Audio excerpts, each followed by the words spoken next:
This is Google's Gemma 4 running directly on my PC for free.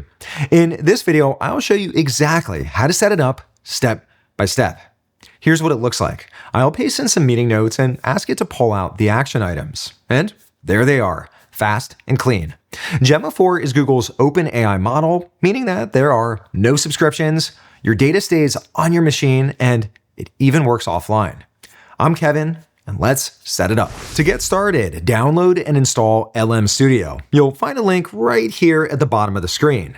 Now, I'm using LM Studio because it's the easiest way to run these models on your PC, and you don't need to use the command line or any complicated setup. Once you finish installing LM Studio, over on the left-hand side, let's click on the search icon, and right up here at the very top, let's type in Gemma 4, and you'll see a few different model sizes. The smaller models are faster, and the larger models are more powerful. I'll use the 4B model. I find that it's a great balance and works well on most PCs. I'll click on this, and then over on the right-hand side, let's click on download. Of course, you can always try the other models later to compare the results. Once the download is all done, down below you'll see a notification, and we can now use it in a new chat. Let's do that. Let's start with something practical. I have some meeting notes, and I'd like it to pull out the different action items. So here I have my meeting notes, and right down below, here I'll ask it to extract the action items and assign an owner if possible. Now, right down below, you can choose the model that you would like to run. Now, currently, I only have one installed, but if you install others, this is where you could choose them. If you want more detailed reasoning, you can turn on what's called think mode. It's a little bit slower, but I find that it's more thorough. I'm going to leave it on. Then, over on the right-hand side, let's run it. And there we go. It pulled out all of the key tasks, it cleaned them up, and it even suggested owners based on the context. Once you get your result, you have a few different options right here. Here, if I scroll down to the bottom, you'll see all these different actions.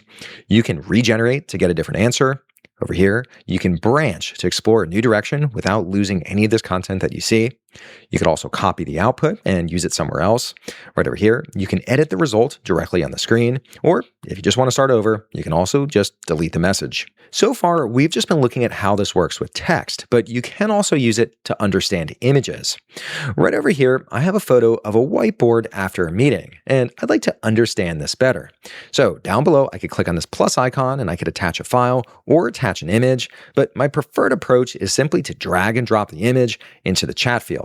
Now I could type in my prompt, summarize this whiteboard, and list the key takeaways and action items. Let's run that. And just like that, it turns all of this messy information into something clear and structured. LM Studio also has a few other features that make it easier to stay organized. In the top left-hand corner, let's click on this icon, and here you can see all of your different chats. And one neat thing is you could even group them into folders. Over on the right-hand side, if you click on this icon, you can open up a split view. That way, you can see multiple chats side by side. Now, this is great if you want to compare results. Maybe you have multiple models installed and you want to compare them. Also, within a chat, you can click on this three-dot icon, and right down here, you have the option to add instructions. That way, it'll respond the way you want it to every time. As an example, you could tell it to, let's say, respond in a specific format, like maybe you only want bullet points, or maybe you want a table in the response. You have that power and control. Of course, this is what most people expect from AI today. The difference, though, is it all runs directly on your PC. No subscriptions, no limits, and best of all, your data stays private. Give it a try and let me know what you think. Thanks for watching.